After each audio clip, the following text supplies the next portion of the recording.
Yeah, so let's talk about best bookkeeper marketing. Give me one second. Best bookkeeper marketing. Boom, boom, boom, boom. Well, basic. So today we're gonna be talking about is like really how to start your business from scratch and make sure that you can grow using like the least amount of force as possible. One thing that a lot of people struggle with is that they think that building a business is all about like doing these like really short sprints of intense energy.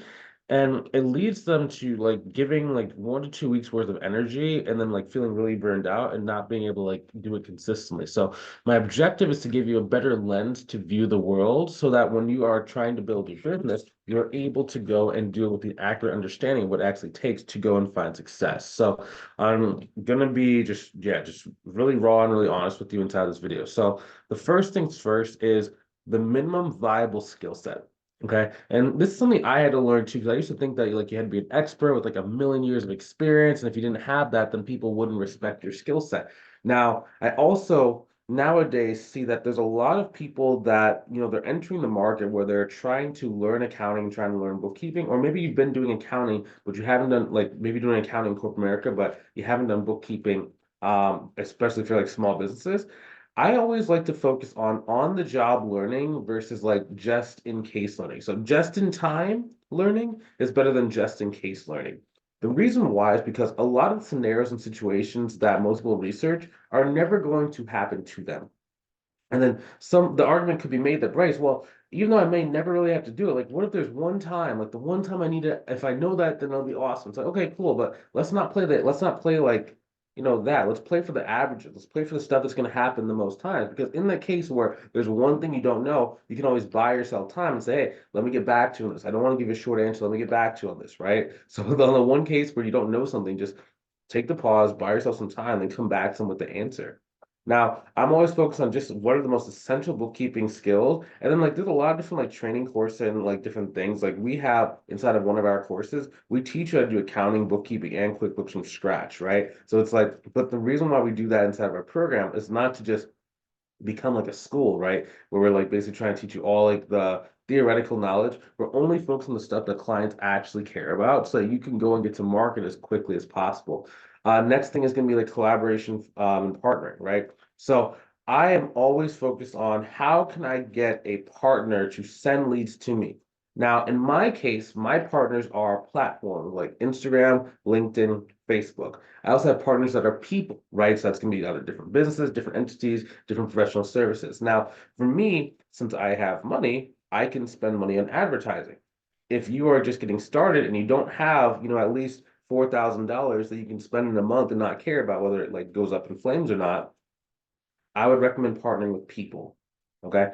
Now, again, like that might sound like, well, Bryce, I have money. It's not saying you don't have money. I'm just saying, like when it comes to ads, when you're first learning your ads, like you have to be prepared to let $4,000 just go up in flames, like minimum, right? If you're not and you don't understand how to like really handle that, then like don't do advertising. Just either learn how to use the platforms organically. That means like free or low cost methods, or learn how to get partnerships. I encourage you to do both. Now, boom, boom, boom, boom, boom. Let's say that you are learning how to do the bookkeeping and you get a client. You don't really understand how to handle the client. What I recommend is subcontracting out to someone who's a slightly more established or more skillful professional. So oftentimes in our program, like I know we just talked about, like we teach you accounting and bookkeeping, but one thing we can do to help you speed the time frame from when you can get a client to when you can actually fulfill the client is by helping you partner with another student that is more successful and can do the work from day number one that we can actually have on the job training because they're doing the work and you can actually watch what they're doing and follow their keystrokes. A good example is actually one of our students named Rebecca. So when she first got started, like she was a stay-at-home mom and she was trying to figure out this game. Right. And for her, people really liked her and she was really good at sales. So she got to like 4 grand a month, like in 30 days, like very, very quickly. But it kind of led to her feeling a little bit overwhelmed. So the first thing we did was, hey, this progress is going really, really fast. Let's have you partner with another student, right? And then they'll do all the work for you. You can just continue going to get good at sales and do that. So it worked very, very well. She was able to manage the 5 grand a month for a pretty good amount of time. Now, why should she not go to 10 grand a month? A couple different reasons. Number one, she didn't really need to. It was 5 grand a month. I think she was paying her contractor about 1,000 a month. So she's making 4 grand a month pure profit doing no work. right? So it was just passive income for her. So it was really, really kind of cool to be able to see that and really great because I know when she first got started, she was feeling very, very nervous about like whether or not it would actually work for her because she was so new to the industry. But it's one of those things. If there's a will, there's a way. You can do it. You can do whatever you set your mind to if you go about it like as smartly as possible, right? So there's always a way you can do stuff.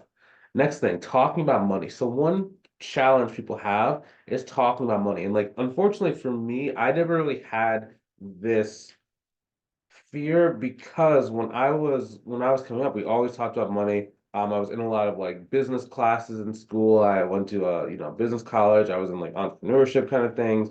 I did a lot of entrepreneurship classes, networking events.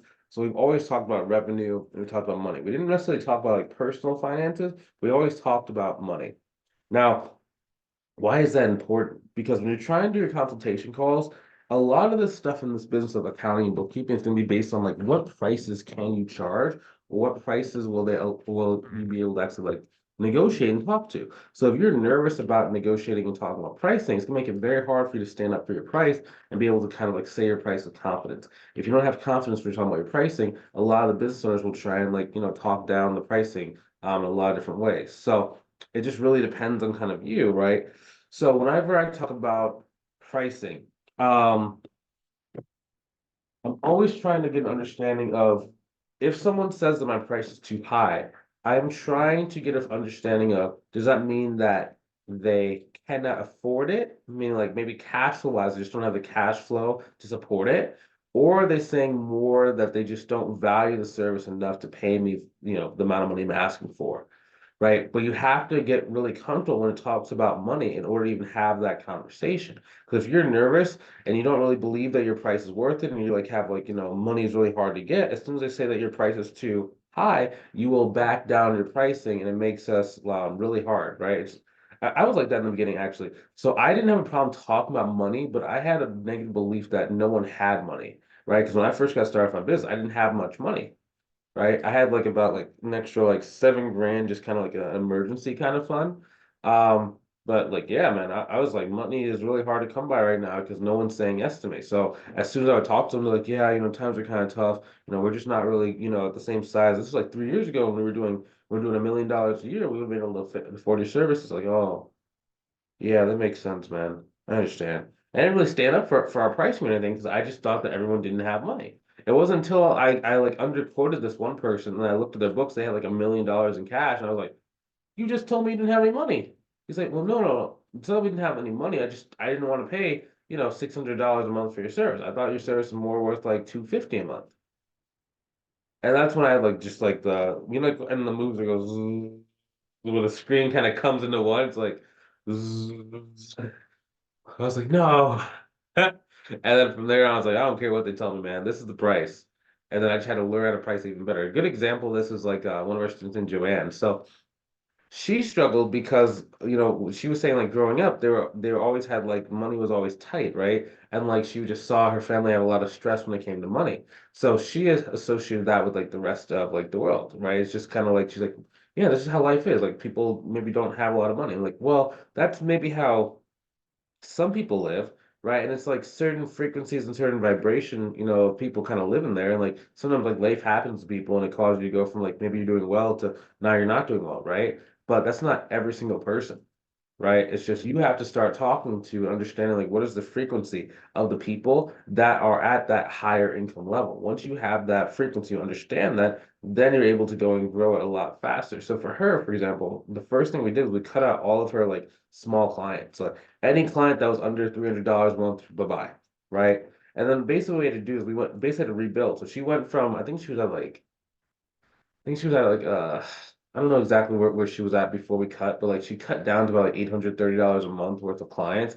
And then from there we got her $5,200 a month worth of clients. She just signed on a client actually a couple days ago that's worth 650 a month. Then she has another one which is a big cleanup. It's gonna be a $23,000 cleanup. We're still having our fingers crossed to see if we can close that deal. They're kind of going back in like in terms of like due diligence and like negotiation. So let's kind of see how that goes. I'm really, really excited for that. $23,000 extra. Like that's been the cool thing this year. Like we've had a lot of students get like really, really big things, like a 40,000, 25, 28, 23. $31,000 cleanup. So it's been really, really cool. I'm like, if everyone who just like, works with me can get like a $30,000 cleanup at least once within the program, that's like life changing for you because it's not that it's like life changing money, although like for some people, if you just got $30,000 at one time, yeah, it could like change your life. But it's more the belief that people have money. When you start understanding that people are willing to give you 20, 30, $40,000, it's like, whoa, it's amazing. I can charge that. And if you get $30,000 in a one shot, you can charge $1,000 a month. You can charge 2,000 a month, and your belief just changes, right? Actually, we even have a video with Joanne on our YouTube channel too. If you type in about Joanne, then yeah, go watch that. Go watch her transformation. Next thing, expanding your sphere of influence. So I'm always thinking about building relationships with business owners. Okay.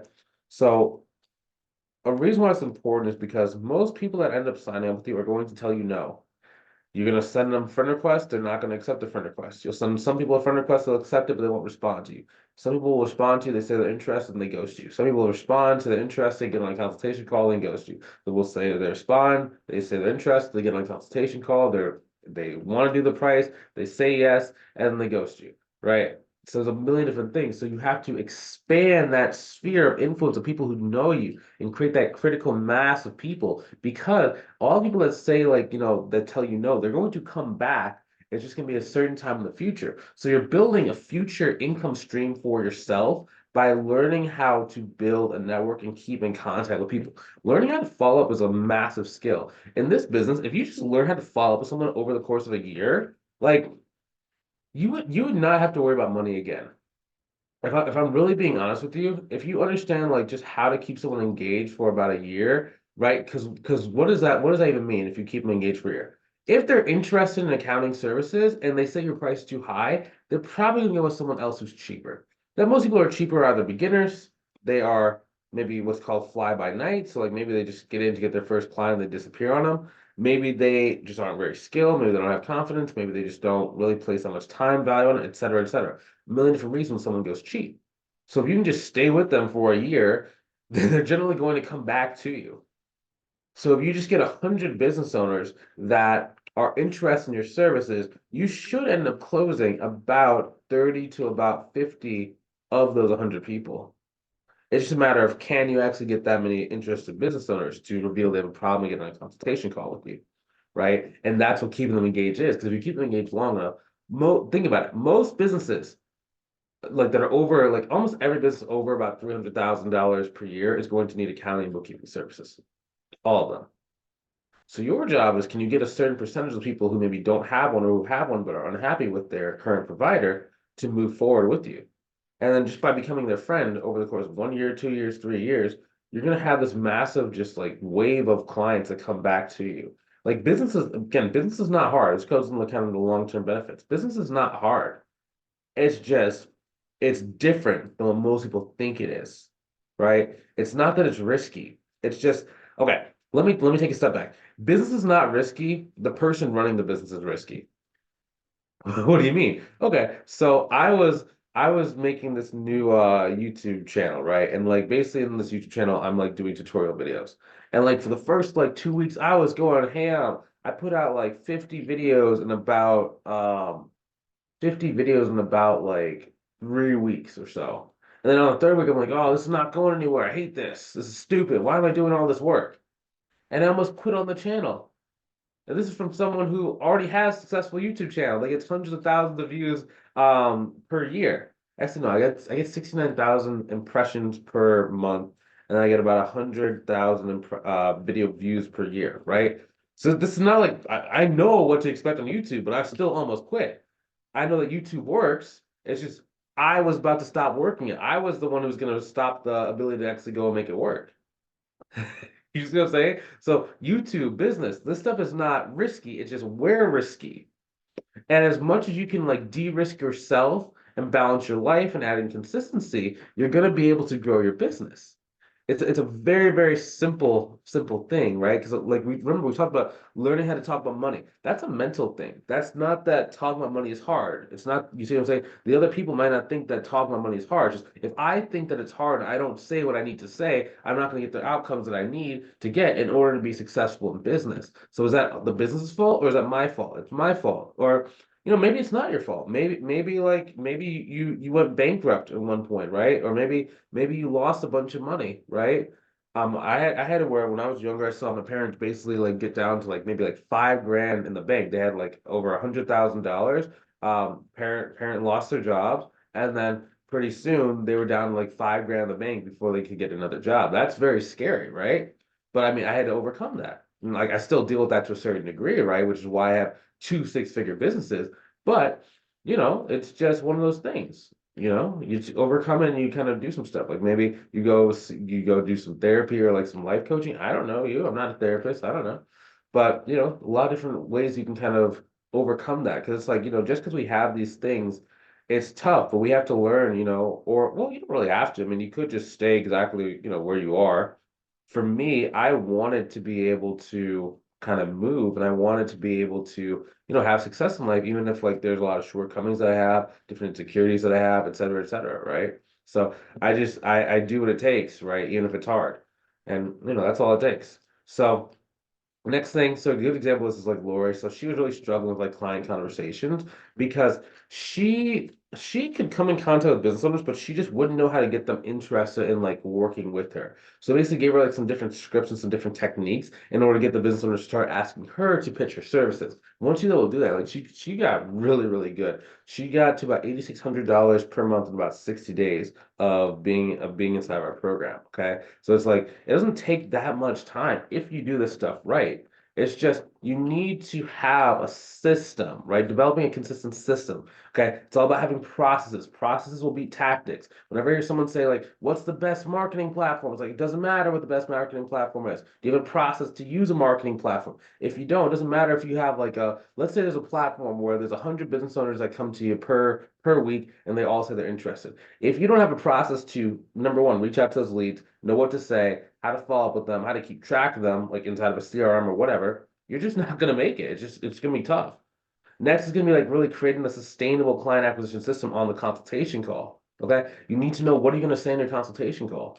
Next thing is like, just really like taking action, taking support. Like we have a mentorship program where we basically walk you through what to do step by step and all these different things we talked about. So how to follow up with leads, what to say, where to go, how to do the consultation call, how to overcome some of your like mindset beliefs when it comes to, growing your business, how to ask for more money, how to increase your price. Maybe you're trapped at $450 a month as your average price, right? Maybe you're at $200 a month for your average price per client. How do you get that price up without necessarily doing drastically more work for people? It's all about the mindset, just really fixing that. So if I show you how to fix that, then everything else works very, very quickly. Okay.